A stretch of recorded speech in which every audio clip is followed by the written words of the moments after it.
जब हम पतिव्रता पद पर पहुंच जाएंगे, जिस पति को अपनी पत्नी पर शंका हो जाती है तो वो उनमें फिर प्रेम नहीं रहता, और जो पतिव्रता स्त्री है उसका पति अपने सामर्थ्य के अनुसार उसकी पूरी सुरक्षा करता है, पूरी सुविधाएं देने की चेष्टा करता है। ठीक इसी प्रकार हम आत्माएं, ठीक इसी प्रकार हम सभी आत्माएं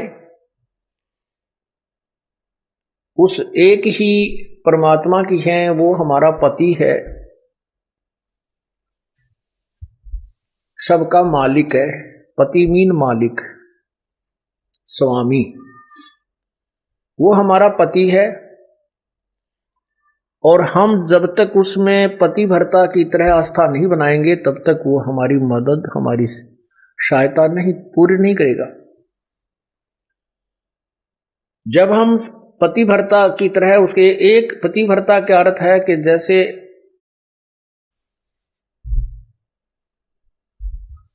अपने पति के अतिरिक्त किसी भी परपुरुष में आस्था ना हो,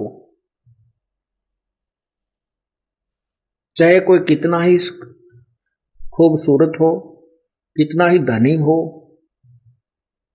चाहे वो कितना ही चटक मटक हो, हमारे मन में दोष नहीं होना चाहिए। और एक अपने पति पर हमने श्रद्धा रखनी चाहिए, उसमें आस्था रखनी चाहिए। तो हम पतिव्रता, पतिव्रता का अर्थ ये भी नहीं होता कि पति के अतिरिक्त सबको अनादर, सबका अनादर करे, किसी का अनादर नहीं करना। जैसे जेठ जेठानी घर में होते हैं, जेठ है, जेठानी है, देवर देवरानी है, ननंद है छोटी बड़ी, सास ससुर है, इन सबको यथोचित सत्कार देना पतिव्रता का प्रथम कर्तव्य है। लेकिन जो समर्पण अपने पति में होता है वो किसी में नहीं हो सकता, नहीं होना चाहिए। तो हम पतिव्रता हैं। तो उस ऐसे ही जब हम कबीर परमेश्वर के चरणों में आते हैं, हमें ज्ञान होता है, तो हम अपने परमेश्वर के अतिरिक्त किसी के से अपनी मनोकामना पूर्ण की तरफ सपने में भी नहीं सोचेंगे, तो हम पतिव्रता है।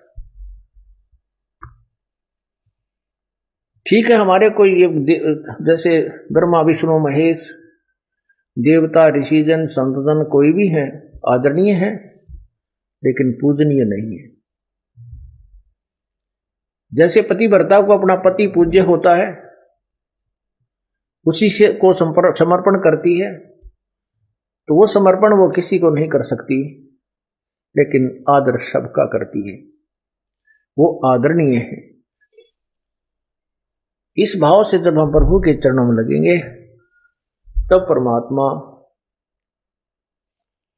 हमारी सभी मनोकामनाएं पूर्ण करेगा,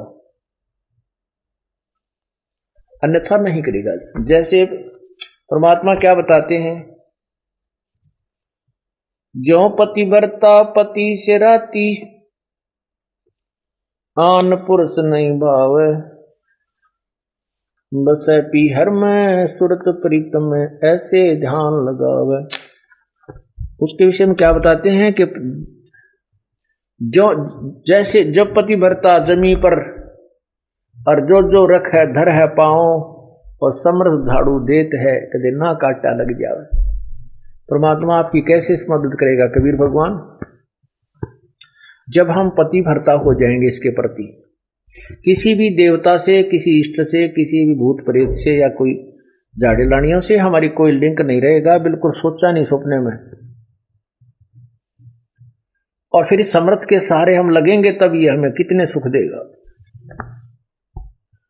जब जो पतिव्रता जमी पर जो जो धर है पाँव, समर्थ झाड़ू देत है ना काटा लग जावे। जैसे पतिव्रता स्त्री कहते पानी को चलेगी पानी भरने के लिए, अर्थात अपने जीवन रूपी सफर में वो चलती है। आत्मा जो केवल एक इष्ट पूर्ण परमात्मा कबीर जी पर आश्रित है, उसके जीवन रूपी सफर में, जीवन रूपी रास्ते, यात्रा में, यात्रा के मार्ग में वो परमात्मा समर्थ भगवान कबीर परमात्मा ऐसे झाड़ू देता है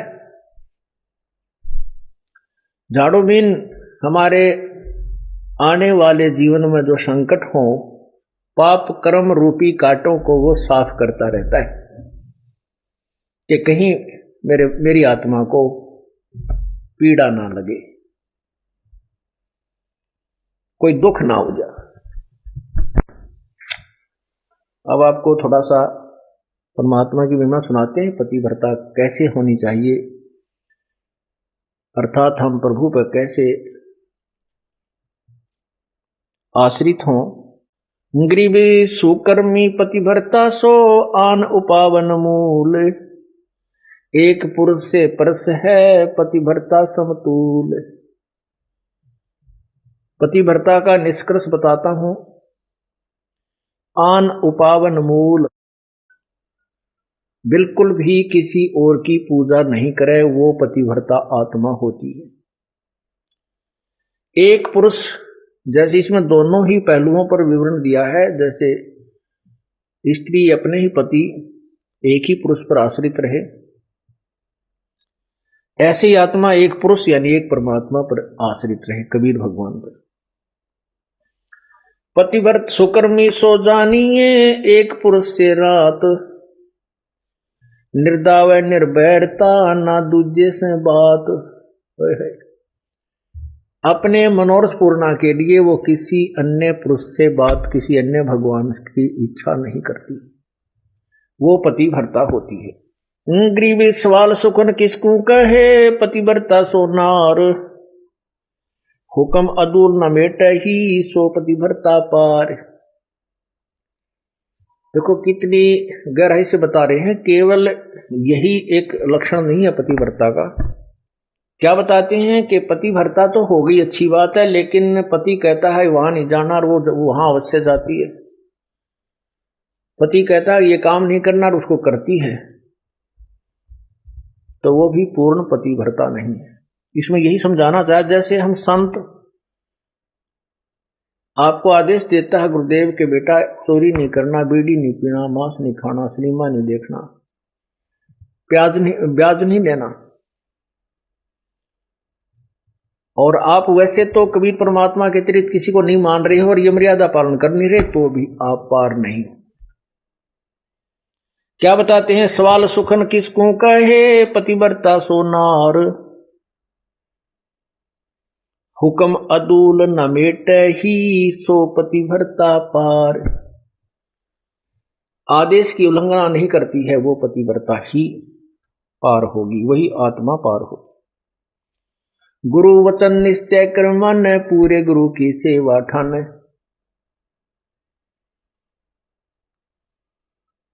भाई जो गुरु वचन पे डट गे रकट गे फंद 84 के, कट गे फंद 84 के, कट गे फंद 84 के।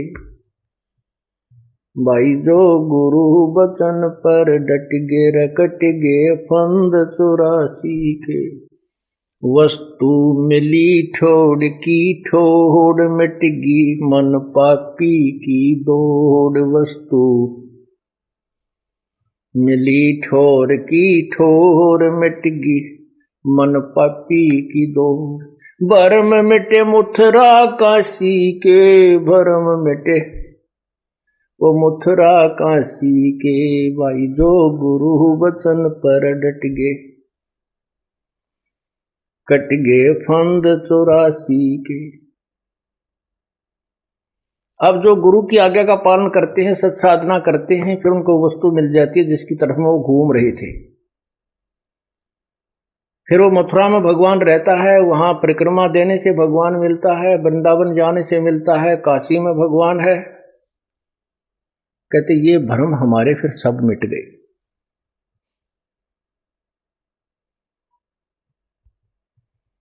उसी के ऊपर यहां कहा है, घर आंगन एक सारे है, बचन उल्लंघना होई। घर आंगन एक सार समझे, पति भरता अपने घर में रहे चाहे बाहर रहे, उसके हाव भाव, उसका चलना बैठना, उठना बोलना, ऐसा ही रहे जैसे वो घर में रहती है, बाहर भी एक जैसा ही व्यवहार करे और वचन उल्लंघन ना करे। घर आंगन एक सारे है, वचन उल्लंघन ना होई, आन खसम से ओलने पतिव्रता है सोई। आन खसम यानी और अन्य पति नहीं बनावे, उससे ओलना माने आड रखे, पतिव्रता है सोई। आन खसम से हंसत है वो चंडी चोर चुड़ैल, जिनसे क्या घर बासे है, घर में बसे घुड़ैल। अब क्या बताते हैं परमात्मा के, जैसे कोई पतिव्रता स्त्री दूसरे पुरुष के साथ मजाक करती रहती है,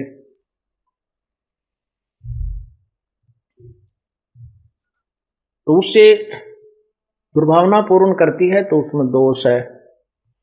वो कहते हैं वो तो एक भूतनी बस है घर में, और उससे क्या घर, जिनसे क्या घर बास है, घर में बसे गुड़ैल।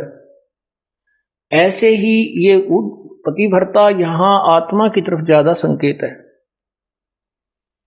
परमात्मा कहते हैं कि मुझे ऐसे ही अच्छे नहीं लगोगे यदि तुम ऊपर से तो कबीर साहब करते हो, अब कबीर पंथी हैं, कबीर साहब के मानने वाले, अंदर से सारे देवताओं की पूजा करते रहते हो। आन खसम से हंसत है वो चंडी चोर चुड़ैल। परमात्मा इतने नाराज होते, कहते हैं परमात्मा 100 वर्ष सतगुरु की पूजा एक दिन आन उपासी, वो अपराधी आत्मा फिर पड़े काल की फांसी। 100 वर्ष तो ये साधना करते रहना जो हम आपको बता रहे हैं, और एक दिन अन्य पूजा कर लेना, परमात्मा कहते हैं वो अपराधी आत्मा पड़े काल की फांसी। तो ऐसी गलती क्यों करेंगे हम? तब करेंगे जब हम ज्ञान नहीं सुन पाएंगे, और ज्ञान उस दूसरे अज्ञान के लोगों से हम ज्यादा संबंध रखेंगे, तो वो हमें विचलित कर डालेंगे। यहां जींद के अंदर एक रमेश जैन भक्त है, अब भी हमारा सेवक है। उसकी पत्नी को दौरे पड़ते थे, दमा था, उसकी पत्नी को दमा था, उसकी एक लड़की को दौरे पड़ते थे, 2 जुड़वा बच्चे थे, वो बहुत बीमार रहते थे। महीने में 2-2, 3-3 हजार रुपए का उनका डॉक्टरों का मेडिकल का खर्चा होता था। एक भक्त ने उनको समझाया कि आप हमारे गुरुदेव से उपदेश लो, कभी परमेश्वर की शरण में आओ, आपके सब झंझट मिट जाएंगे। काफी कुछ कहने से उन्होंने मान लिया, और फिर वो टर्म एंड कंडीशंस भी बता दी उसको कि ये नहीं करना आपने। जब तो उन्होंने मान लिया ठीक है, हम तो बहुत दुखी हो गए हैं इनको पूजा करते करते, और साधनाओं से हमारी दुर्गति हो रही है, तो हम क्या करेंगे, हम नहीं पूजेंगे उनको। उन्होंने उपदेश ले लिया। उपदेश लेने के बाद उस बहन के 2-3-4 महीने तक कोई दमा नहीं, लड़की के दौरे पड़ा करते, उसका कोई दौरा नहीं, बच्चे स्वस्थ हो गए। वो तो इतनी खुशी मनाई, ओहो हे भगवान, भगवान मिल गए हमें। तो परमात्मा कहते हैं पर्वत पर्वत में फिरा, कारण अपने राम, राम जैसे संत मिले जिन सारे सब काम। अब क्या हुआ कि उसने वो 3-4-5 महीने के बाद ये गुग्गा पीर का दिन आ गया, गुग्गा नौमी आ गई। उसकी पड़ोसन आई, कहने लगी है कमलेश, और गुग्गा की पूजा नहीं करी तने। वो बोली ना हम ना करा कर, हमने छोड़ दी, मारे तो जो ना गुरु का नाम ले लिया। वो किसी और पंथ से संबंधित थी, वो दूसरी लड़की जो बहन आई उसके पास, वह कहने लगी नाम तो हमने भी ले रखा है, पर पूजा सारी करनी चाहिए ना, तो ये नाश कर देंगे। उनका फलाना करना ना, वो अपने पंथ के उसके विषय में बताने लगी कि ऐसे उसने हमारे पंथ का है कि उन्होंने ये पूजा छोड़ दी थी, उनका एक का बेटा था वो मर गया, अब तो भाई सारी पूजा करते हैं, और भी वो भी करने लग गए। तो वह डर गई कि कदे भाई सजोगा पीर दुखी कर दे, उसने वो पूजा पाजा अपनी कर दी। पूजा कर दी तो अगले दिन वो लड़की तो दौरा पड़ने लग गया। उस कमलेश ने सांस नहीं आवे, दमा हो गया न्यू का न्यू, और दोनों लड़कों की तबीयत खराब। अब उस सेठ लाला जी को पता नहीं था रमेश को क्या गड़बड़ कर रही है नालायक। वो घर पे आया और वो कहा ऐसा स्थिति फिर होगी। उसने उस भगत से संपर्क किया कि भाई मारा तो फिर होगी भाई बात, कोई फायदा नहीं हुआ। वो बोला भाई ऐसे कैसे हो सकता, 2-4-5 महीने तेरे ऊपर ऐसा मेहर बख्शी है, आज कैसे नहीं हो सकती है, कैसे मानूं मैं तेरी बात, अब देख ले चाल। वो दोनों आगे, वो दोनों आगे तो क्योंकि हमें पता है कि परमात्मा की मर्यादा भंग होने से ही काल प्रवेश कर जाता है। या तो सीता के चारों तरफ जो लक्ष्मण ने रेखा खींची थी ना, ये लक्ष्मण रेखा समझ लेना मर्यादा भगवान की, और इसको तोड़ते ही या दुर्गति शुरू हो जाएगी, तो सीता की हुई थी। अब वो राम कोई बौड़ा नहीं था जो लक्ष्मण ने ये कहा तू या तो आइए मत भूल कर भी, रावत इसको चारों तरफ ये मंत्र पढ़ कर या रेखा खींच देना। अब सीता अपने आप में सियाणी बन गई। जब रावण आया एक साधु का भेष बनाकर भिक्षा मांगने लगा, तो सीता ने कहा कि आ जाओ महात्मा जी, ले जाओ भिक्षा ले जाओ। अब जो ही वो निकट आया उस रेखा के, तो उसमें लपट निकली, रावण 10 कदम दूर खड़ा हो गया। उसने कहा कि माई भिक्षा देनी है तो बाहर आकर दो, नहीं तो हम नाराज हो जाएंगे, ये कर देंगे। इसमें तुमने पता नहीं क्या मंत्र पढ़ रखा, ये मुझे आगे नहीं आने दे रही। अब सीता जी ने सोची कि बिजली पड़े साधु तो है, 1 मिनट में देकर आटा डालकर वापस आ जाऊंगी। तो या तो उसकी नालायक सोच थी अपनी, जबकि वो महापुरुष कह के गए थे से बाहर मत निकलना, रही साधु है तो अपन आ जाएगा अंदर। यदि ये साधु है तो इस लक्ष्मण रेखा को पारे करके आ जाता। साधु भी कहां है वो, इस रेखा तो डर गया। तो उसने ऐसा ही किया, मर्यादा भंग कर दिया, लक्ष्मण रेखा उल्लंघ गई। फिर देखो क्या दुर्गति हुई, रावण उठा ले गया। 12 वर्ष तक उस रावण के बाग में बिरान मट्टी हुई। पुण्यात्माओं, ये लक्ष्मण रेखा समझ लेना जो परमात्मा के नियम है। यदि तुमने अपनी सुरक्षा चाहिए तो लक्ष्मण रेखा से बाहर मत जाना, फिर देखना खेल मालिक का। तो उसने क्या हुआ कि वो कहने लगा भाई तुमने कोई और पूजा की है। रमेश बोला ना बिल्कुल नहीं, कति नहीं कर दिया, हम तो छोड़ दी सारी उस दिन। अब उसके गले उतरा नहीं उस भगत के कि तो हो ही नहीं सकता, जब तक हम मर्यादा नहीं तोड़ेंगे तो यह हानि नहीं हो सकती, यह हमारे भगवान का नियम है। तो वह लड़की उस रमेश ने पूछा उस कमलेश से, क्यों वो घर में रहती है, कितने कोई और पूजा की? वो बोली ना, मैं क्यों करूँ थी।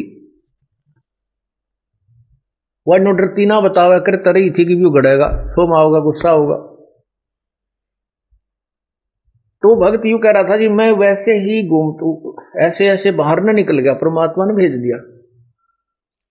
तीसरा दिन था वो, जैसे आज गुग्गा नवमी थी, 10वीं उनकी ब्रह्मटी होगी, एकादशी को वो वहां गया। तो घूमता घूमता पीछे को चला गया, बरंडे के साइड में, पिछली साइड में बरंडा था, बरंडे से रसोई के पीछे, रसोई बरंडे के अंदर खुला थी, पीछे उसके खाली स्थान था, वैसे नीचे कच्चा। वहां क्या देखा कि एक थाली रखी पुरानी सी, और उसमें 2-4 जोत सी लगा रखी है आटा बना के। तो उसने कहा कि आ भाई रमेश आजा दिखाऊं तेरे को, ये क्या है। कमलेश से पूछा कि वो क्या किया तने, वो क्या पूजा कर रखी है। फिर बताई उसने, आने वाली मैंने गुग्गा पीर की पूजा कर दी। वो भगत बोला वो गुग्गा फिर आ गया, थारा मुश्किल से काटा था। यो गुग्गा फिर बुला लिया तने, मुश्किल से निकाला था गुरुदेव ने, परमात्मा कबीर जी ने। अब चाट ले इस गुग्गा ने, पूज ले। तो वो फिर लग गया वह पैर पकड़ने, वह कहने लगी भाई मैं तो माफी मांगूंगी गुरुजी का। तो उन्हें कहा भाई माफी मांग परमात्मा से जाकर पूर्ण उपदेश लो, तुम तो काम कति बिगाड़ दिया, थारी सुना तो सुना ना भी सुना। तो रमेश ने भी बहुत धमकाई हुआ बेबे, उसने सारी बताई जी मैं डरागनी थी और कोई आसपास यहाँ मेरे दूसरा सहयोग था नहीं जिसे मैं पूछूं अपने भगत का, वहां कोई भगत नहीं था। और मैंने सोची कि बिजली पड़ा है, एक दो बत्ती ला दूंगी, गुग्गा भी राजी हो जाएगा। इन गुग्गा राजी कर ताम्रान माटी करवा रहे हैं। हमने एक ही प्रभु को प्रसन्न करना है। एक साधे सब सदे, सब साधे सब जावे, माली सींचे मूल को वो फले फूले अगावे। एक ही साधने से, एक ही पूजा करने से जड़ की तो पौधा परिपक्व बड़ा हो जाता है, वृक्ष बन जाता है, फिर आम के फल लगते हैं। यदि हम टहनियों की तरफ से उसको गाड़ कर जमीन में लाकर बैठ जाएं उगाकर, तो सभी पौधा ही नष्ट हो जाएगा। अर्थात शास्त्र विरुद्ध साधना करने से हमारा भक्ति रूपी पौधा बर्बाद हो जाएगा। तो क्या बताते हैं, 100 वर्ष सतगुरु की पूजा, एक दिन आन उपासी, वो अपराधी आत्मा फिर पड़े काल की फांसी। तो पुण्यात्मा फिर आए मेरे पास। जब हम छुड़ानी से जाते रहते थे, हमारे गुरुदेव भी छुड़ानी जाते थे, वो केवल इसलिए जाते थे कि वहां भक्त आते हैं, उन भक्तों को समझाया जा सकता, वो भ्रमित हैं सभी, वो यथार्थ ज्ञान से परिचित नहीं है। फिर उसके बाद हमारा उनसे मन मुटाव बन गया, क्योंकि गुरुजी शरीर त्याग कर चले गए थे सतलोक, और छुड़ाने वाले की जो क्रियाएं थी वो शास्त्र विरुद्ध थी, सदग्रंथ के विरुद्ध करते थे। हम जनता को सच्चाई बताते थे तो उनकी दुकान बंद होने के कागार पर आ गई। इसलिए उन्होंने हम नहीं सुहाए तो हमने अपना अलग से करौथा में आश्रम बना लिया। तो उस समय जब वो हम वहीं जाते थे तो थोड़ी ही संख्या में भक्त होते थे। 1995 की बात है ये। उसने फिर पुनर्उपदेश लिया, माफी मांगी कि जिंदगी में नहीं करूंगी। उसके बाद वो नाम दोबारा लिया, उसके बाद आज तक वो सभी स्वस्थ हैं। बोलो सतगुरुदेव।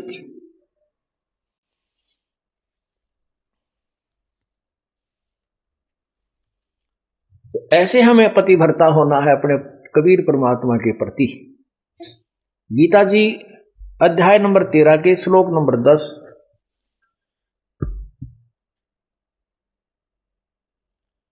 में भी यही प्रमाण है।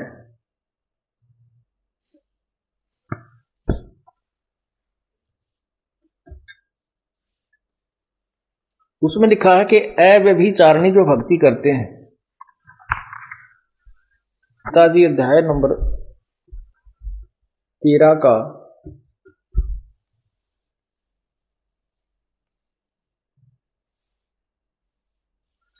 अध्याय नंबर 13 और ये मंत्र नंबर 10, श्लोक नंबर 10, अव्यभिचारिणी भक्ति, भक्ति अव्यभिचारिणी। मुझको मई माने मेरी होती है, मुझ, ये ब्रह्म कह रहा है कि मुझको अनन्य योग द्वारा अव्यभिचारिणी भक्ति तथा एकांत और शुद्ध देश में रहने का स्वभाव विषाक्त मनुष्यों के विषाक्त समुदाय में प्रेम न होना, ऐसे 13 में लिखा, 11 में है मेरी भक्ति करे तो भी अव्यभिचारिणी करनी है। व्यभिचारिणी होती है जो एक व्यभिचारिणी लड़की उसको कहते हैं जो अपने पति के अतिरिक्त अन्य पुरुषों से संपर्क करती है, जिसको वैश्या की दर्जा दिया जाता है। तो यहां कहते हैं अव्यभिचारिणी भक्ति द्वारा मेरी भक्ति करे। और फिर तत्व ज्ञान के द्वारा, क्योंकि जब हम ब्रह्म की साधना किया करते हैं तो भी हमने उस पर आश्रित रहना पड़ता है। और फिर ऐसे ही सिमिलरली हम पूर्ण परमात्मा की जिस भी इष्ट की हम साधना करते हैं उसके प्रति हमें ऐसी श्रद्धा रखेंगे तो ही वो हमें लाभ देता है, कोई भी हुआ चाहिए। तो यहां क्या बता रहा है कि आगे देखो 11वें में कहा कि अध्यात्म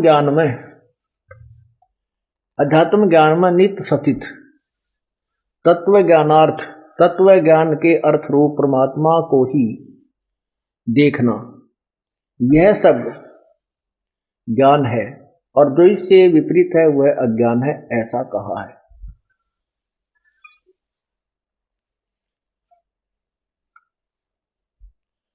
इसका क्या अर्थ है वैसे तो कि मेरी या किसी अन्य जिस भी भगवान की तुम साधना करते हो उसको अनन्य, ये अध्यात्म ज्ञान में और तत्व ज्ञान के आधार पर ये प्रमाण है कि उसी पर पूर्ण आश्रित आपने रहना चाहिए। अव्यभिचारिणी भक्ति से ही परमात्मा प्राप्ति होती है, इसका ये अर्थ है। तो क्या कहते हैं,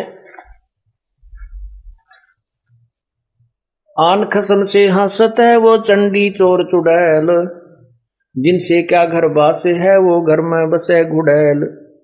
एक पुरुष अपना सही दूजा आन अनीत, अपने पति से राती ये और शिला सब भीत।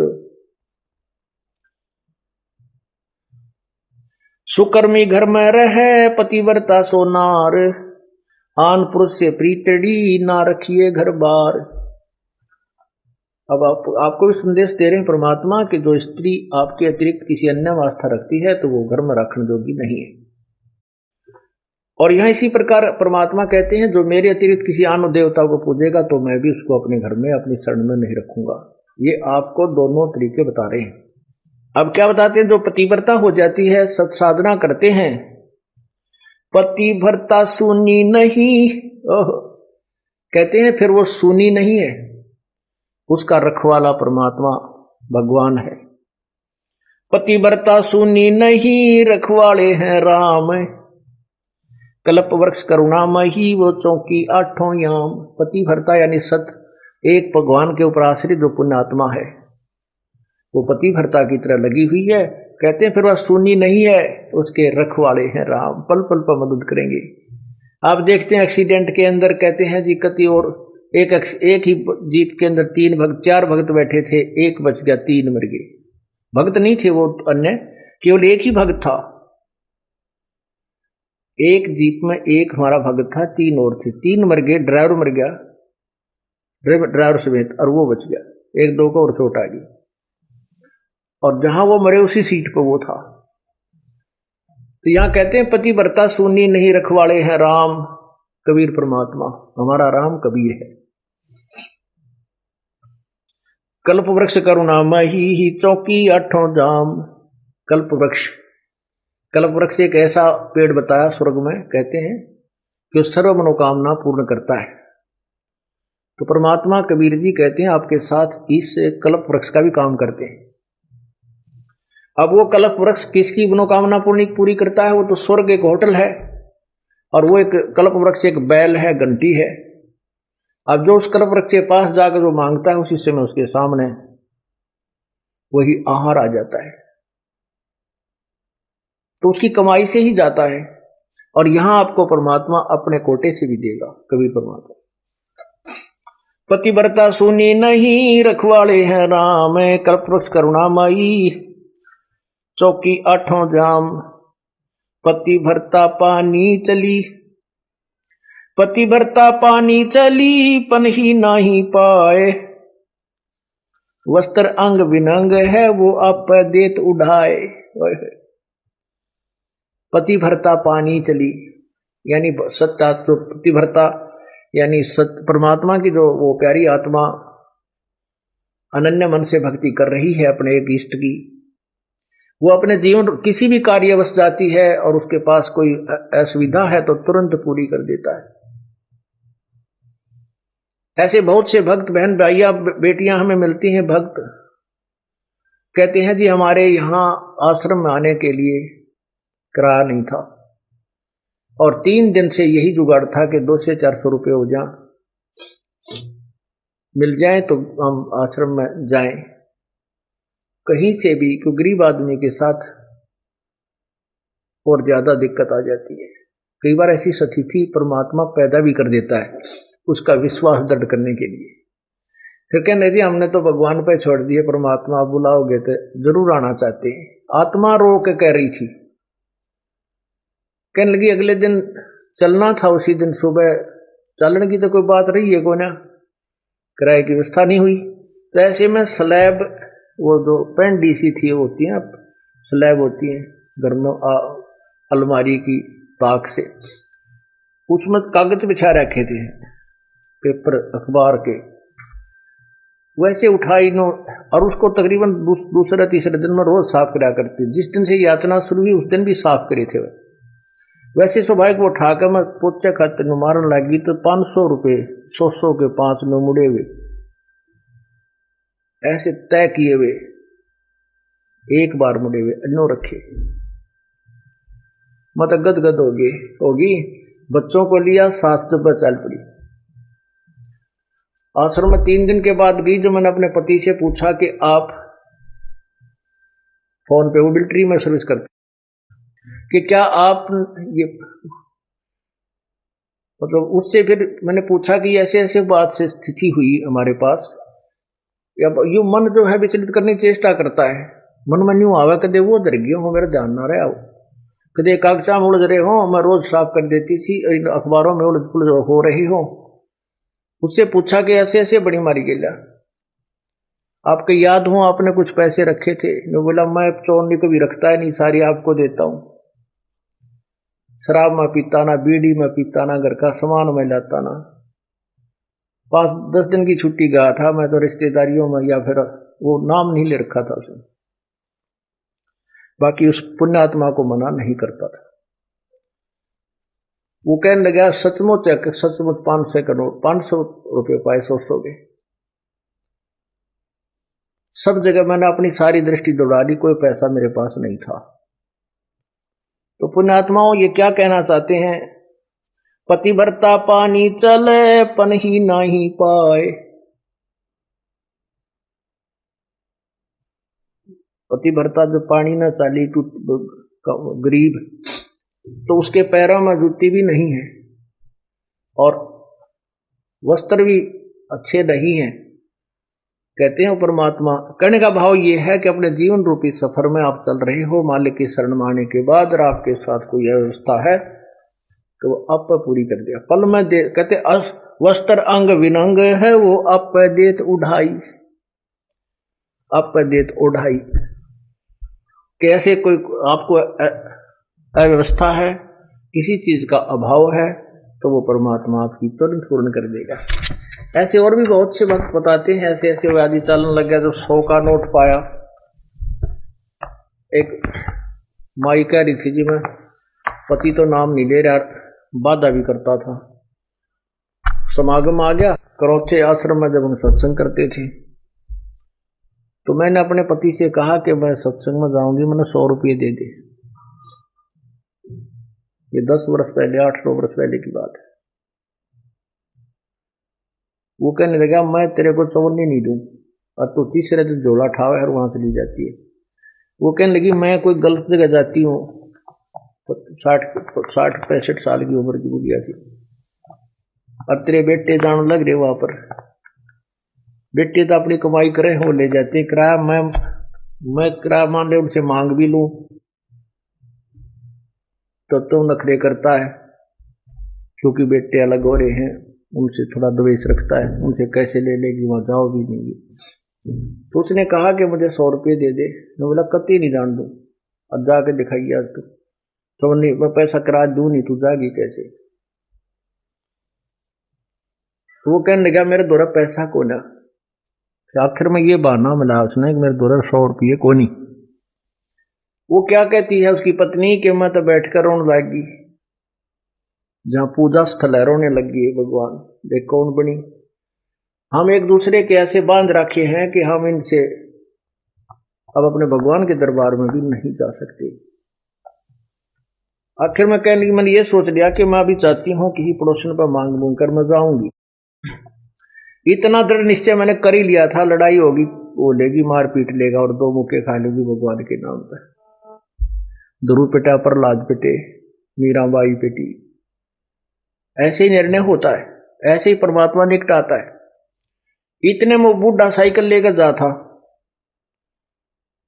गांव से निकला, सड़क थी अच्छी, तो दिल्ली के, ये पंजाब खोड़ की बात है, और वहां वो गया होगा सड़क के ऊपर आधा किलोमीटर, एक 100 का नोट ऐसे हवा में उड़ा, अगले साइकिल के अगले पहियों की ताड़ियां में आके चिपक गया, और उसने रोका तुरंत साइकिल। 100 का नोट ताजा, उसकी तो घिघी बन गई, घबरा गया, उल्टा आया, आकर ने बोला ले भगवान, तेरे भगवान ने भेज दिया, तेरा 100 का नोट ले जाता। और उसका जो है ना पसीने आ रहे, उसके बाद उसने मुझे मना नहीं किया। तो यहां परमात्मा कहते हैं पति भरता पग जमी पर जो जो धर है पाव, समर्थ झाड़ू देत है ना काटा लग जावे। पति भरता भूखी रहे, यानी पति भरता को, यानी सच्ची उस अनन्य मन से पूजा कर रही भक्त आत्मा को कोई अभाव होता है, किसी चीज की आवश्यकता होती है, अब वास्तव में उसकी आवश्यकता है, तो कहते हैं पति भरता भूखी रहे वहां समर्थ घर सोच। ऐसे पति की स्त्री के, ऐसे पति की स्त्री के काल कर्म हो मोक्ष मोच। कहते हैं जैसी भक्त आत्मा जब दुखी होती है तो भगवान के दरबार में भी चिंता बन जाती है। और ऐसे पति की स्त्री के काल कर्म हो मोक्ष, जो ऐसे दृढ़ता के साथ, समर्पण के साथ, पूरे विश्वास के साथ भगवान पर लगती है, उसके नाम पर, कहते हैं उन्हीं का मोक्ष होता है, उन्हीं के पाप कर्म नष्ट होते हैं। कहते हैं नुक्ते ऊपर रिज जगा रे कोट कर्म जल जा तुम्हारे। ये नुक्ते होते हैं जो हम लोग लाज और किसी परमात्मा के नाम पर ना किसी पति से, ना पत्नी से, ना पुत्र से कोई दबाव नहीं मानते अपने आत्म कल्याण के लिए, तो परमात्मा प्रसन्न होता है। परमात्मा कहते हैं मात पिता सुत स्त्री, मात पिता सुत सत्री, आलस बंधु कान, संत मिलन को जब चले ये अटकावे आण। मात पिता, बालक है, बेटा है, बेटी है, माँ बाप नहीं जानते सत्संग में, जो 15-16 साल के 20 साल तक हैं वो माता पिता के अधीन होते हैं। और जो बुजुर्ग हैं वो जब बच्चे बड़े हो जाते हैं तो बच्चे बेटियां के अधीन हो जाते हैं, बेटे के अधीन हो जाते हैं, या फिर आलस, या फिर लोक लाज। जैसे आप यहां सत्संग में आते हैं, कोई ना कोई जरूर टकरा देगा, कहाँ चले, बेरा है सत्संग में जान दोगे, सारा तो पान लिख रहा है, तीसरे दिन वहां बैठे रहते हो। तो इस तरह के श्लोक सुना देते हैं, और आप जो ज्ञान में कमजोर है इन बातों से दबाव मानने लग जाता है, और फिर वो आना भी कम कर देता है, उसको ज्ञान नहीं है। इसके लिए परमात्मा कहते हैं कि मात पिता सुत स्त्री और आलस बंधु कांड। बंधु कांड माने लोक लाज, अपने मित्रों के वो कहे हुए व्यंग्यात्मक बातों से झिझक जाना। कहते हैं सतगुरु मिलन को जब चला ये अटकावे आण, ये आके आंट लावेंगे कि बेटा का माँ बाप या स्त्री ऐसी निकम्मी हो जाएगा जी बेबे, बस जी का धाड़ बन जाती इस भगत के, या फिर लोक लाज, या खुद आलस कर जा, फिर देखोगे, फिर अगले बार देखेंगे, सर्दी ज्यादा है, गर्मी घनी है। इनका अटकाया ना अटके जो सतगुरु दर्श को जाए, कहे कबीर सो संत है भाई आवागमन निसावे। कहते नुक्ते ऊपर रिझ जाएगा। ऐसे हम थोड़ी बहुत भगवान के लिए पापीटिया करेंगे, संघर्ष करेंगे तो हमारे निकट आएगा, और केवल बात बनाते हैं परमात्मा या कोई भी क्रिया पूरी नहीं हो सकती। जैसे अब यहां कौन आएंगे, वो आएंगे जो पूर्ण रूप से परिचित हो चुके हैं इस ज्ञान से। जैसे किसान गेहूं की फसल बीजता है या और भी फसल इस सीजन में बीजता है, जो जाड़े की फसलें होती हैं। तो उसमें जैसे अब दिसंबर और जनवरी में इतनी कड़ाके की सर्दी गिरती है और किसान की नहर से पानी डिस्ट्रीब्यूटेड मिलता है और वो रात्रि में दिसंबर या जनवरी के महीने में कड़ाके की सर्दी पड़ रही है, शीत लहर भी चल रही है, उसके पानी का नंबर आ जाता है रात में 12 बजे। जनवरी और दिसंबर के महीने में कमरों के अंदर भी रजाई ओढ़ कर खिड़की बंद करके जब हम सोते हैं और वो किसान उस शीत लहर की परवाह ना करते हुए, आरोग्य होने की परवाह न करते हुए, रात्रि के समय कोई सांप है, कोई भयंकर प्राणी पशु है, उसकी भी परवाह ना करते हुए वो अपने उद्देश्य को पूरा करके आता है। वहां जाकर के कंबल और लिया होता है, खेस या कंबल को भी वहां पर मेड पर रख देता है, डोले पर, और अपना पजामा पैंट या धोती ऊपर न टांग के और घुटनों पानी में प्रवेश कर जाता है, नाली में। खेत में घूमता है चारों तरफ, घंटा 2 घंटे जब तक वो पानी सिंचाई करता है, नंगे पैरों घूमता रहता है पानी के अंदर से, कहीं पानी निकल ना जाए, मेरा खेत से बाहर ना चला जाए। तो पुण्यात्माओं, यदि वो आलस कर जाता है और वो सोचे सर्दी है, कहीं मेरे को रोग ना लग जाए, नमूनिया ना हो जाए, तो वो सिंचाई नहीं करके आएगा। सिंचाई नहीं करेगा तो उसके गेहूं कनक नहीं होगी, और कनक नहीं होगी तो भूखा मरेगा, उसके बालक भूखे मरेंगे, फिर मांगता फिरेगा, मजदूरी करेगा, कोई सोने भी ना देगा, वो निर्धन हो जाएगा।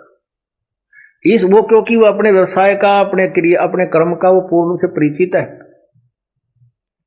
इसलिए वो उसके मन में आवे को नहीं कि आज मैं ना जाऊं, न्यू हो जा, नहीं, कुछ भी हो, सिर धड़की बाजी ला के वो पहुंच जाता है। ऐसे पुण्यात्मा अपने भक्ति रूपी अब कणक बोई है, और ये सत्संग जो है आपकी सिंचाई का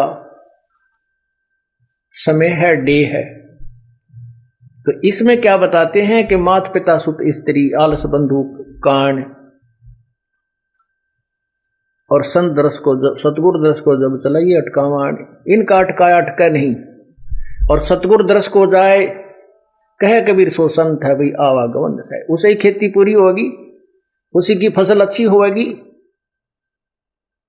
तो इस प्रकार हमने इस ज्ञान को ऐसे समझना है।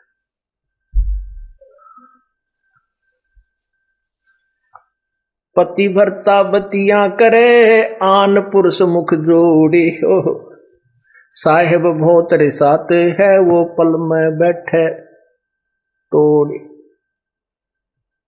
जैसे एक स्त्री अपने को किसी और पुरुष के साथ एक विशेष तरीके से बात करता हुआ को पति देख लेता है तो वो उसे अक्षुब्ध हो जाता है। तो ऐसे ही वही परमात्मा बताते हैं कि यदि तुम किसी और इष्ट के आगे पाछत है, किसी देवता तेनो मंगत मांगते देख लिया भगवान ने, तो अंतर्यामी तुरंत पकड़ जाएगा। पतिव्रता बतियां करे आन पुरुष मुख जोड़े, साहेब बहुत रिसाते है वो पल में बैठे तोड़े। परमात्मा बहुत नाराज हो जाता है, गुस्सा हो जाता है, और ऐसे हम किसी इष्ट अन्य इष्ट से को याचना करते हैं आगे पाछे से, तो आपका कनेक्शन कट जाता है, पल में तोड़ देता है। वो तो अंतर्यामी है, उसका आगे छुपा ही नहीं सकते हम कुछ भी।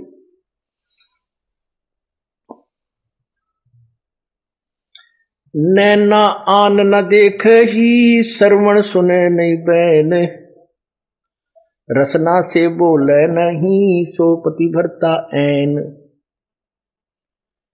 दूसरे इष्ट को, दूसरे पुरुष को आंखों से भी नहीं देखे, आंखों से देखने का तात्पर्य है कि हम उसके उस स्वरूप पर दृष्टि डालते हैं तो अंदर से कुछ उथल पुथल शुरू हो जाती है, वो नहीं होनी चाहिए। यानी हम किसी से कोई बात सुनते हैं, वो वहां गया था, उस माता धोकन गया था, उनका ये लाभ हो गया, और वह माता धोकन जाने वाला का नाश हुआ पड़ा, वो दिखा दूं। उसको पिछले पुण्य की कमाई से कुछ मिल रहा है तो लगता है जैसे मैं वो धोकने गया हूं उसी से मुझे लाभ हो गया। नहीं, ये ज्ञान आधार नहीं है, धूल में लट लग रहा है। नैनो आन न देखे ही और श्रवण सुने ना बैने, यानी किसी और की प्रशंसा पुरुष की भी नहीं पतिव्रता सुन सकती, नहीं सुनना चाहिए। यानी दूसरे भगवानों के भी हमने प्रशंसा भी नहीं सुननी हमें, क्योंकि पहले तो हमें ज्ञान हो जाएगा नहीं कितनी समर्थता था, अब सुनेंगे भी तो भी अनसुनी हो जाएगी, पता लग जाएगा छोड़ बेरा है जिसे एक तो भगवान है कहां तक के। अपने पिए के पलंग दर रह जमी से लागे, सोपी की से जांच ढे जिनके मोटे भाग। अपने पति के पलंग के सहारे बैठी रहे, अर्थात कहने का भाव ये है कि द्वार धनी के पड़ा रहे धक्के धनी के खा, 100 काल झकझोल ही पर द्वार छोड़ना जा।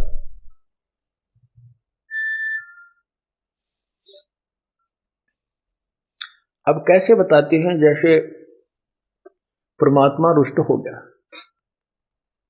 पल में बैठे तोड़, तो फिर उसके लिए क्या बताते हैं कि अपने पति के पलंग दर रह जमी से लाग, यानी 100 बार माफी मांगे और अपनी गलती को स्वीकार करे। या अर्थात हम केवल अपने परमात्मा कबीर जी के ही चरणों में दोबारा आ जाएं, जैसे गलती होगी क्षमायाचना करवा ले करे और अपना उपदेश दोबारा पा ले, और फिर उसने उस व्यक्ति ने और उस बहन उस आत्मा को अधिक प्रयत्न और अधिक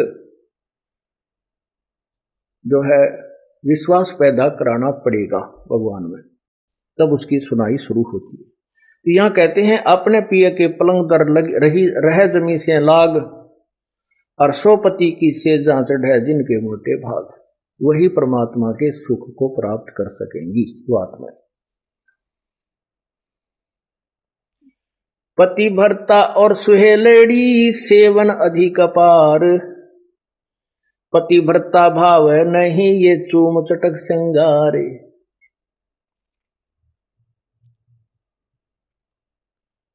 पुण्यात्माओं,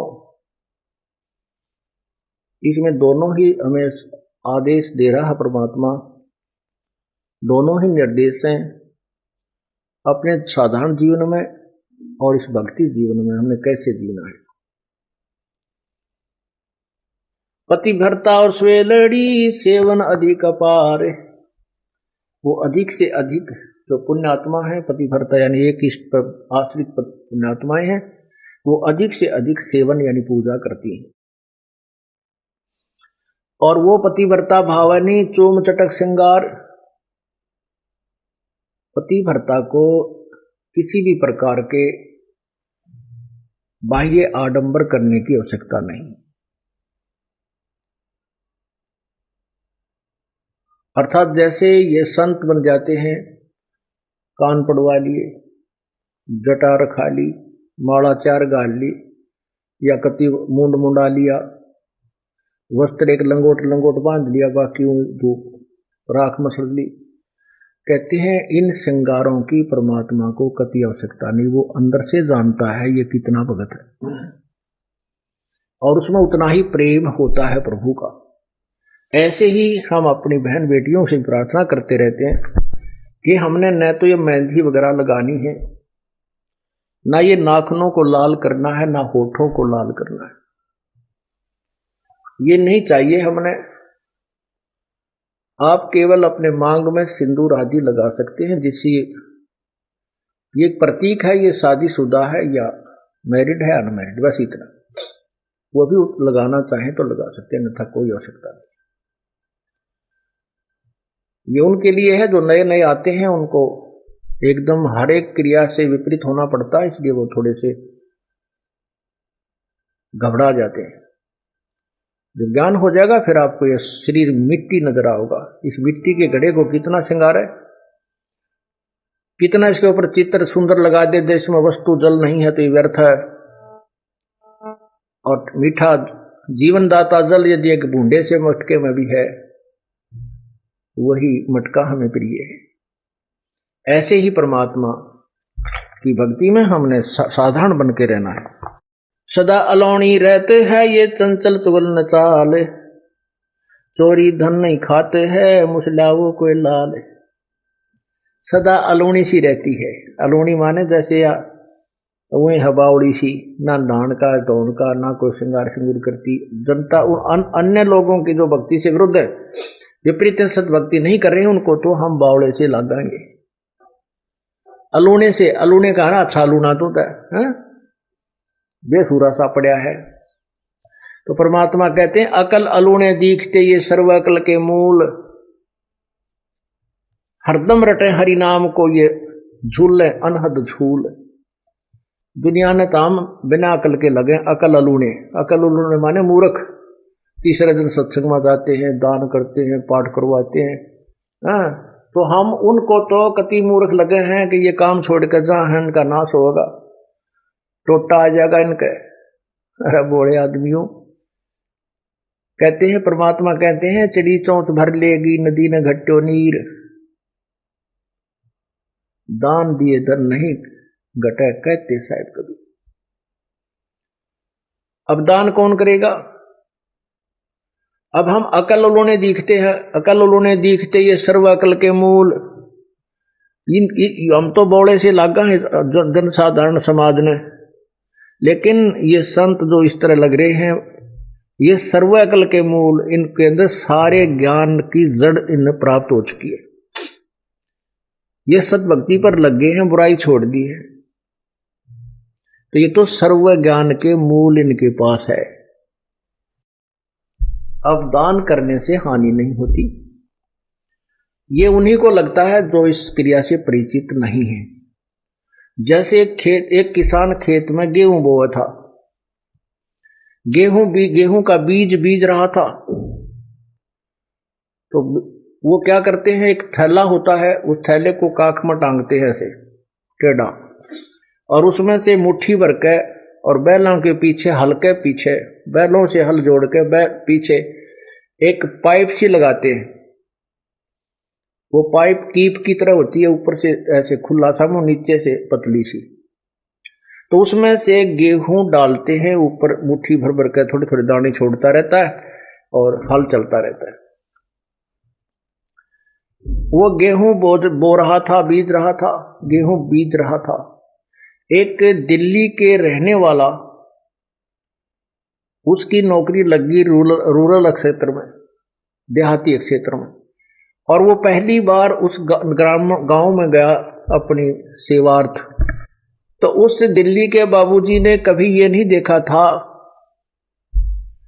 उसको ये मालूम नहीं था कि ये गेहूं बोए क्यों कर है। उसने तो अपने उसमें ठेकों में, अपने जो उनमें जो बुखारियों के अंदर गेहूं देखे थे, जो मोल लाकर डाल दिया करते और आटा पीस कर रोटी बना लिया करते, खा लिया करते। वो 30 साल का हो गया था, 25 साल का, तो उसने यही नहीं पता था गेहूं कैसे प्रोडक्ट होता है, कैसे ये बीजा जाता है, गेहूं कैसे बनता है।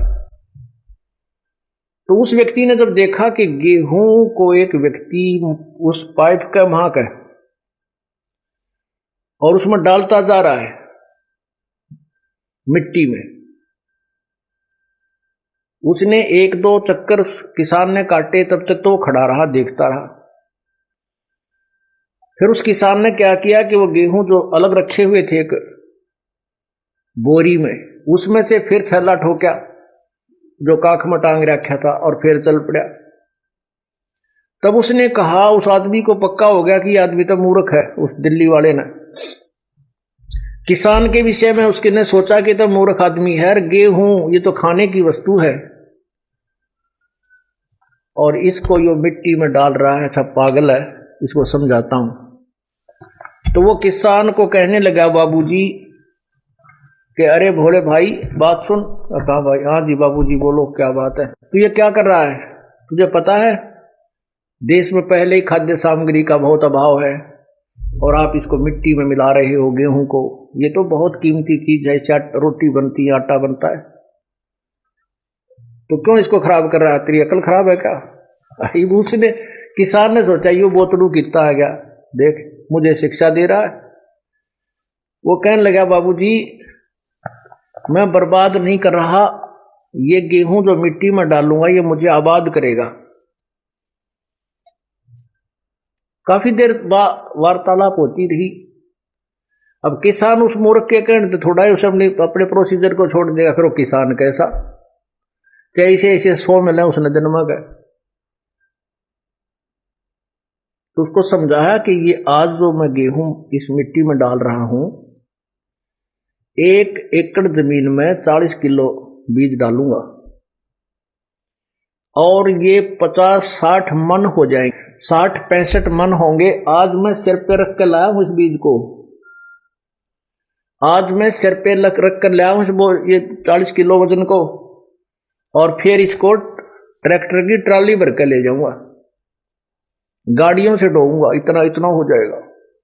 लेकिन उसके हलक में नहीं उतर रही बात, उसके गले नहीं उतरी बाबूजी के, ये देख कोई बात करता है, ये मेरे सामने मिट्टी में डाल रहा है, ये कैसे हो सकता है। फिर उसने बताया कि तुम आइए अप्रैल में, बैसाख में आना, फिर देखना, चैत बैसाख में। उसके अंदर वो फिर पहुंच गया, उसने जाकर देखा कि वो खेती हरी, वो तो जो ना उसने तो उसको घास समझा था कि घास से भरा हुआ है पूरा एकड़। तो उसने फिर समझाया कि देखो मैंने एक दाना डाला, एक दाने का गुच्छा बन गया, 4-5 पौधे बने, और प्रत्येक पौधे में बाली लगी है, एक बाली में 50-60 गेहूं है। उसने ऐसे मसल के दिखाया,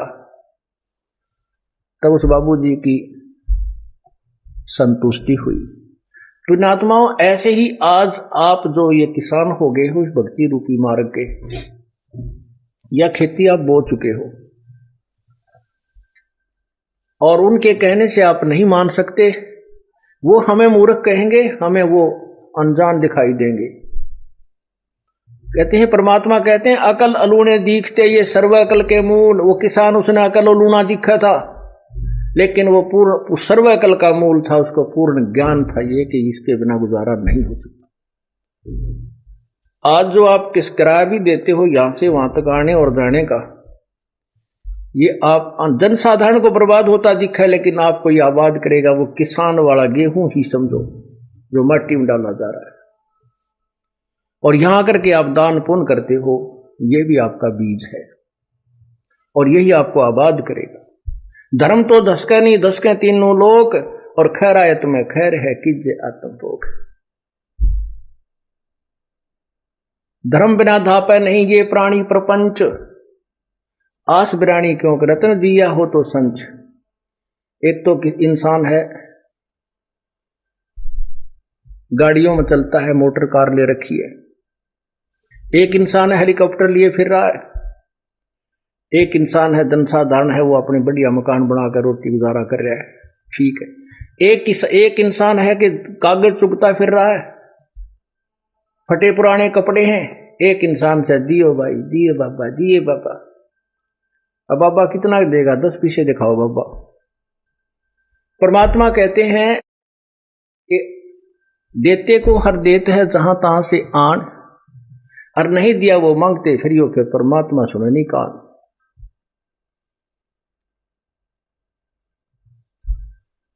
धर्म बिना धापे नहीं ये प्राणी प्रपंच, आस बिरानी क्यों कर रत्न दिया हो तो संच। यदि पहले दान किया तो आज मिलेगा, अन्यथा ते सिर पटक ले, ते कितने किसी प्रकार की तू अन्य साधना कर ले। हाँ मान लीजिए तेरे भाग्य में नहीं है और मत दान नहीं कर पाया, तो अब आपको तरीका बताया जा रहा है, ऐसे कीजिए। प्रमाण है कि जैसे द्रौपदी ने उसी जन्म में एक अंधे महात्मा को एक बिल्हाता अर्थात 8-9 इंच का एक कपड़ा लंगोट टाइप को पिन टाइप बनाकर पाड़ के दिया था। यानी वैसे तो उसने लगभग सारी साड़ी पाड़ कर डाल दी थी नदी में। अंधा महात्मा था, हाथ नहीं लग गया, वह एक लकड़ी के लपेट के उसके हाथ के लगा दिया। अर्थात उस इतने के कपड़े का दान का इसी जन्म में भी परमात्मा ने उसको लाभ दे दिया, क्योंकि वो सुपात्र को दान किया गया था। वो परमात्मा कहता है कि जो जन मेरी शरण है ताका हूं मैं दास, गेल गेल ला गया फिरूं जब तक धरती आकाश। ये द्रौपदी कौन थी? ये दुर्गा का अवतार थी। अवतार दो प्रकार के होते हैं, एक तो उस वही आत्मा आती है, एक उस आत्मा के वहां लोक की उसकी प्रिय आत्मा को वो अपने कार्य को के लिए भेज देती। तो द्रौपदी उसकी प्रिय आत्माओं में से थी, और वो पहले भी सतयुग त्रेता द्वापर में भी त्रेता में भी जन्म हुए हैं उसके। तो उस समय परमात्मा आए हैं, उनको पहले भी सतभक्ति पर लगाने की चेष्टा की है, पर हम बीच में छोड़ छाड़ जाते हैं। उसी के लिए परमात्मा ने आकर के फिर उस दरिया में एक अंधे महात्मा का रोल किया। उसको पता था कि इसके ऊपर आपत्ति आएगी, काल इसको जरूर सजा देगा, क्योंकि उन आत्माओं को ज्यादा सताने की चेष्टा करता जो कभी परमात्मा के चरणों में रहे, क्योंकि उससे बहुत अक्षुब्ध हो जाता है। लेकिन वो परमात्मा यदि हम सच्चे दिल से उसको पुकार रहे हैं, और दूर होने का कारण दो होते हैं, एक तो गुरुद्रोही होकर हो, उसकी कहीं सुनवाई नहीं होगी, एक वैसे ही अनजानपने में गफलत में रह जावे ना कर पावे, उसके लिए साथ परमात्मा फिर भी रहता है। लेकिन बिरान माटी बढ़ गई तो द्रौपदी के उसी जन्म के किए हुए पुण्य का भी मालिक ने प्रतिफल दिला दिया। तो ऐसे जो आपसे पुण्य कराए जा रहे हैं, ये पूर्व जन्म आपके पुण्य नहीं है, इसलिए तो अब बिरान माटी हो रही है आपकी। अब इसी जन्म आपको दे करके परमात्मा तुरंत राहत दे रहा है, और साथ में अपने कोटे से भी आपको दे रहा है। ये समर्थ है, ये पूर्ण परमात्मा है। तो क्या बताते हैं, गिरिव सदा अलोणी रहते हैं वो चंचल चुगन चाल। सच्ची आत्मा जो पुण्य आत्मा होती है वो, अर्थात वो पतिव्रता आत्मा, और चोरी धन नहीं खाते हैं मुसला वो तो एक लाल। जो सच्चा भक्त होता है उसके घर में कोई चोरी करके न, पति या बेटा या कोई बेटी कोई भी ऐसा धन लिया हुआ कभी स्वीकार नहीं करती, फेंक देती है कि ले जा इसमें, यहां तक नाश हो जाएगा अपने घर का, भक्ति बिगड़ जाएगी।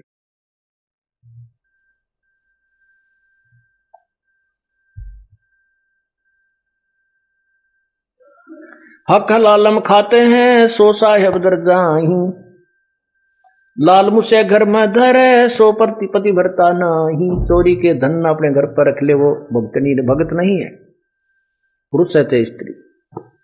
हक हलालम खाते हैं सो साहेब दर जाही, अपने हक हलाल का खाते हैं वे भगवान के दरबार में जाएंगे। निंदा बिंदा बादना बैर विरोध बिकार, चोरी जारी करते हैं वो गए जन्म सब हार। कुटल का खलीलों खिड़केड़ी है कुत्ते का काम, देख भूसेदन और का कदे न निश्चय नाम। के तो दूसरे भगत होकर भी दूसरों को भक्तों को देखता है, उसके साथ मजाक करता है, स्वयं दान करता नहीं, दूसरे कहता है क्यों दुखी हो रहा है, क्या दरिया है इसमें, रोजाना ही है, इतना दान थोड़ा किया करते, फिर दांदरे काट है। कहते ये तो कुत्ते का काम है, भक्त का नहीं। गरीब कुटिल खिलेलों किड़केड़ी है कुत्ते का काम, देख बुसैदन और का कदे न निश्चय नाम। गृहपति भरता कहना उठा ये भ्रम कर्म की सूल, आन उपासी जलत हैं पड़े युगन युगन भूल। जैसे जो सच्चा भक्त होता है उसने परमात्मा के नाम को स्वीकार कर लिया, ज्ञान ग्रहण कर लिया, तो वो फिर बाद में शंका नहीं करता अपने गुरुदेव की किसी भी क्रिया में, तो वो भक्त है।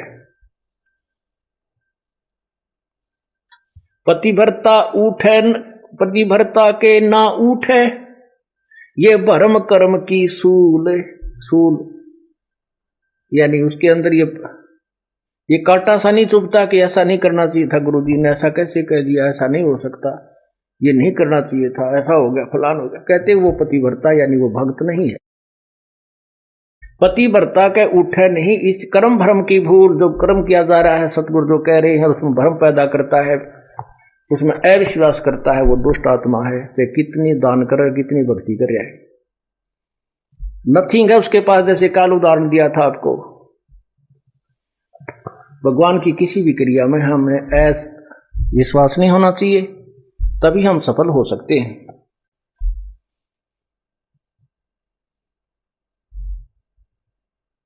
अब जैसे परमात्मा ने लीला की थी, एक गणिका को एक बेटी थी जो वैसा प्रसिद्ध थी, लेकिन बाद में वो अपने कर्म धर्म को सुधार चुकी थी, प्रभु के चरणों में अधिक लगती थी। क्योंकि जिसने अपने पाप पिछले दिखते हैं वो ज्यादा निकट आता संतों के, और वो नकली भक्तों को सुहाई नहीं। गुरु जी ऐसे नहीं करना चाहिए, गुरु जी यहाँ नहीं बिठानी थी, ये लड़की बदनाम है, संगत बदनाम हो जाएगी, आश्रम बदनाम हो जाएगा, ऐसा नहीं करना चाहिए। तो ये शिक्षा जो हम देते हैं गुरु जी के, तो हम दुष्ट आत्मा हैं। संत की क्रिया को यदि हम समझ जाए तो फिर हम मन संत हो गए, फिर यहाँ स्टूडेंट बनकर बैठने की क्या जरूरत है तुम्हारी। पुण्यात्माओं, जो भी आप बुद्धिमान ये हो जाओगे, नहीं हो तो धीरे धीरे परमात्मा बहुत झटके देगा, तो हम तभी वहां पार होंगे। कहते हैं कच्चा हीरा करच हो और नहीं सह घन भार, ऐसा यो मन हो रहा वहां लेखा ले दर करतार। हीरे को परखने की एक सिंपल एक विधि है, उसको ऐरन पर रख देते हैं, नीचे लोहे के प्लेट पर बहुत बड़ी भार है, एक मूसल सा होता है, और ऊपर से उसके घंट ठोकते हैं। यदि वो खरोंच हो जाती है उस हीरे के, तो वो कच्चा हीरा एक आनेगा नहीं, और वो जोका क्यों है, उसके निशान भी नहीं बनता है, तो वो पक्का हीरा है, उसी की कीमत है। तो यहां परमात्मा कहते हैं कि कच्चा हीरा कर्च होए, कच्चा भक्त फिसट जाएगा। ये क्या हो गया, ऐसा नहीं करना चाहिए था गुरु जी ने, ऐसा नहीं होना चाहिए था, तो कैसे हो गया। अरे पशु, आज तक तने ये सीखा इतने ज्ञान में। तो परमात्मा कहते हैं कच्चा हीरा कर्च हो नहीं सह घन भार घन मार, ऐसा यो मन हो रहे तो लेखा लेकर तार। पक्का हीरा बनोगे तो कीमत है, कच्चे की कितने। और परमात्मा कहते शीश तुम्हारा जाएगा कर सतगुरु को दान, मेरा मेरी छोड़ दे यूं ही गयो मैदान। शीश तुम्हारा जाएगा, और सिर के साटे हरी मिले तो भी सस्ता जान। हम छोटी से नुकसान को रोने लग जाते हैं। जो परमात्मा लास्ट में कहते हैं, जिस तरह सिर दे के भी भगवान मिलता हो, तुझे गुरु संत सतगुरु मिलता हो, तो इन्होंने सोच ले कुछ भी ना गया। क्योंकि कोट शीश तन दे लिए यमराजा की भेंट, और एक शीश देकर देख ले अपने सतगुरु जी की भेंट। कोट शीश तन दे लिए यमराजा की भेंट, ये तो धकेत ले है, और एक शीश देकर देख ले सतगुरु अपने की भेंट। भेंट होती सब इच्छा से देना, और भेंट है झटके में, कोई फटकारा मार के, कोई झटका दे के, कोई किसी प्रकार खत्म कर देना। कहते एक शीश दे, शीश कैसे देना है, सिर सौंपा गुरुदेव को सफल होया यो शीश, नतानंद इस शीश पर आप बसे जगदीश। शीश कैसे देना है, गुरु जी की आज्ञा का पालन करना है। गुरु जी कहेंगे शराब मत पी, बीड़ी मत पी, मांस ना खा, चोरी मत कर, ठगी ना कर, और ये साधनाएं मत करना। तो हमने उनकी प्रत्येक आज्ञा का पालन करना चाहिए। हमने वो ऐसा लगे कि ये ठीक नहीं है तो वो गलत है, उसको नहीं। क्योंकि हमारी बुद्धि इतनी अच्छी होती तो हम पहले ही चले जाते भगवान के दरबार में, या धक्के खाते ना अंडते।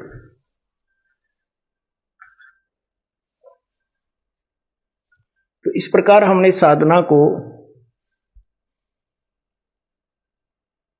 सच्चे दिल से करना है। अब सिर कैसे सौंपना होता है, एक शिष्य के 4-5 शिष्य थे, एक गुरु के 4-5 शिष्य थे, आश्रम में ही रहते थे। उन सबको शिक्षा दिया करते थे, भाई गुरु के वचन की अवहेलना नहीं करनी चाहिए। गुरु शिरोधार्य होता है, उसके प्रति किसी अपवचन भी हमने नहीं सुनने चाहिए, ना कहने चाहिए, ना बोलने चाहिए, ना सोचने भी नहीं चाहिए। एक दिन गुरुदेव ने कहा कि भाई आ जाओ बच्चों, बैठो मेरे पास। पहले तो शिक्षा दी कि भाई गुरु परमात्मा से भी बढ़कर माना गया है और गुरु को भगवान समझकर ही उसकी आदेश का पालन और उसके साथ रहना होता है, जिससे हम सफल हो सकते हैं। क्योंकि यदि हमारे सामने गुरु जी भगवान आ जाए तो क्या हम उसके साथ दुर्व्यवहार कर सकते हैं? क्या हम उसकी आज्ञा का अवहेलना कर सकते हैं? नहीं जी, नहीं जी, नहीं, कभी नहीं कर सकते। अच्छा ठीक है। क्या हम गुरु भगवान को किसी ऐसी पीड़ा दे सकते हैं जो हमें, जो क्या दे सकते हो कोई पीड़ा? कर नहीं जी, भगवान की तरफ तेन हाथ भी ना कर जाए। तो कुछ देर के बाद वो गुरु जी कहता भी मेरी आज्ञा है कि तुम 5-5 जूते मेरे सिर में लगाओ। आप सभी 5-5 जूते निकालो अपने और मेरे सिर में मारो। अब सब स्तब्ध हो गए कि एक तरफ तो गुरु भगवान होता है, दूसरी तरफ उसकी आज्ञा का पालन, वो भी उल्लंघन। अगर नहीं मारेंगे तो तब एक भक्त ने काफी देर के बाद अपना जूता निकाला और गुरु जी के चरणों के निकट जाकर के अपने सिर में 5 मारे। संत जी ने कहा बेटा डांडी मत मारे, तेरे सिर में नहीं कहा, मैंने मेरे सिर में कहा है। तब उसने कहा गुरुदेव ये दास का शीश भी तो आप ही का तो है, आपके शीश पे मार रहा हूं। तब उसको सीने से लगा लिया। धन्य है बेटा, बुद्धि भी चाहिए थोड़ी सी भक्ति मार्ग में। अकलबंद एक घना, बिना अकल क्या लख। तो ऐसे परमात्मा कहते सिर सौंपा गुरुदेव को, सफल हुआ यो शीश। संत जी कह रहे हैं और नित्यानंद इस शीश पे आप बसे जगदीशी। मारा रहा नहीं उसका है, इसने मारो ते छोड़ो, रखो ते खत्म करे तो काल भी अड़प लेगा किसी दिन। भगवान लेगा तो ठीक ठिकाने तो रखेगा, मनुष्य जन्म दे देगा तो किरा कित गधा बना के छोड़ देगा। इसलिए हमने अपने परमपिता पर पूर्ण विश्वास रखना चाहिए। पतिव्रता कहना उठा ये ब्रह्म कर्म की सूल, आन उपासी जलत हैं या पड़ी जुगन जुगन भूल है। और उपासना करते हैं, ये युगा युगा की भूल पड़ी हुई है।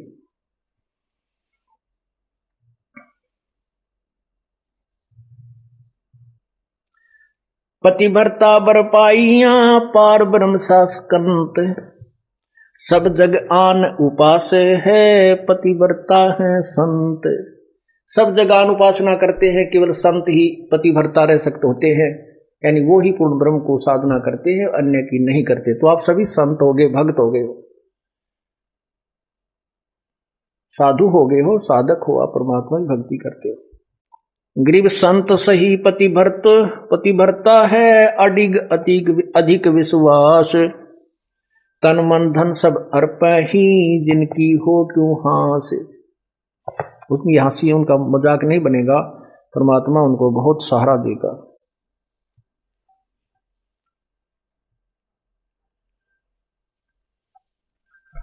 जो भी हो रहा है कहते अपने सिर पे नहीं ले। संत भक्त मैंने उसको ऐसे कह दिया, उनका न्यू हो गया, मैंने उसको जोत बोलन की कह दी, उसका न्यू हो गया। नहीं, आप अपने सिर पे नहीं लेना, आपको भार बन जाएगा। राम करे सो होते हैं अपने सर नहीं ले, अपने सर जो लेवेंगे वहां मुगदर पड़ेंगे, मोगरे लागेंगे उनके। साहिब से सब होत है, बंदे से कुछ ना ही। वो राई से पर्वत कर दे, पर्वत से फिर राई। आपने देखा एक रोथा कांड, राई का पहाड़ बना दिया दुनिया ने, लेकिन उस सतगुरु के हुक्म बिना नहीं हो सकता था। अब उस पहाड़ को ये राई बना दिया। हम ज्यों के त्यों हैं और बकवाद करनी फिट्टे मुंह होते जा रहे। अब वो माथे हाथ मार कर रो रहे हैं कि अब भी उनकी तो ऐसी संगत बढ़ रही है, डटे नहीं डट रहे। तो जनसाधारण को यह विश्वास होता जा रहा है कि इनको सचमुच इनके साथ अन्याय किया गया है।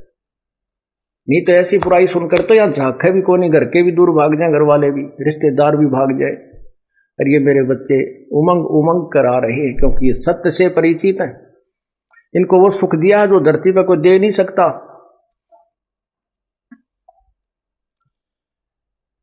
तो ये परमात्मा से दूर नहीं हो सकते। ये वही परीक्षा थी जो परमात्मा ने एक वैश्या को हाथी पर बैठाकर घुमाया था। नकली थे वह सब, भाग भूग गए 64 लाख के 64 लाख, क्योंकि उस समय अशिक्षा थी, शिक्षित नहीं थे। आज शिक्षा है, इस शिक्षा का अक्षर ज्ञान का प्रभाव है, ये आपके पास के प्रत्यक्ष प्रमाण है सारे। आपको टस से मस नहीं कर सका, इतना तूफान था। अब दृढ़ पेड़ होते हैं बाग में, वो नहीं टूटा करते, बोझे टूट जा। कितने आंधी तूफान से डेली तेज हवाएं चले, वो दृढ़ पेड़ हो गया। आप क्या इस तूफान से टूटे नहीं, ये तोड़ने के लिए चलाया गया था। लेकिन जिसके परमात्मा कहते हैं बिरुआ, संत जी कहते हैं तुलसी बिरुआ बाग पर, तुलसी बिरुआ बाग में और सिंचत भी मुरझावे, राम भरोसा जो रहे वो पर्वत पर लहरावे। अब जैसे जो भगवान से दूर हैं वो तो कितने ही चौकसी रखो, उनका तो कभी ना कभी कड़च हो जाएंगे, पूरा परिवार का परिवार मर जाता है। और राम भरोसा जो रहे वो ऐसे स्थान, जटिल स्थानों पर, पेड़ पहाड़ों पर भी जहां पानी भी ना डटता, कहते वहां भी हरे भरे होकर लहरा रहे होते। राम भरोसा जो रहे वो पर्वत पर लहरावे। अर्थात आप भगवान पर विश्वास रखोगे तो आपको कठिन से कठिन आपत्तियों से भी आपका कोई कुछ नहीं बिगाड़ सकता। आप दूने फलो और फूलोगे। राम कहे सो होते हैं, अपने सिर नहीं ले, अपने सिर सो लेत जो से लेते हैं वहां मुगदर पड़ेंगे। रावण अपने सिर ले विभीषण ले ना कोई, 10 मस्तक रावण कटे वह लंकपति थे सोई। विभीषण को ज्ञान हो गया था, परमात्मा जब आए हुए थे मुनिंदर नाम से, उनको पूर्ण ज्ञान हो गया था। उन्होंने कभी अपने आप को अपने सिर पे नहीं लिया कि मैं कर रहा हूं। रावण ने अभिमान हो गया था कि मैंने साधना की, तपस्या की तो मुझे राज मिला। वो राज और 10 मस्तक रावण के कट्टे राज भी गया। और विभीषण ने तू ही कही भगवान आप ही आपका दास हूं, जो राखे तो ही रहेगा आपका बच्चा। उसको वो लंका का राज मिला। तो ऐसे पुण्यात्माओं हमने इस मार्ग को समझना है, परमात्मा विश्वास रखना है। बोलो सतगुरुदेव की जय।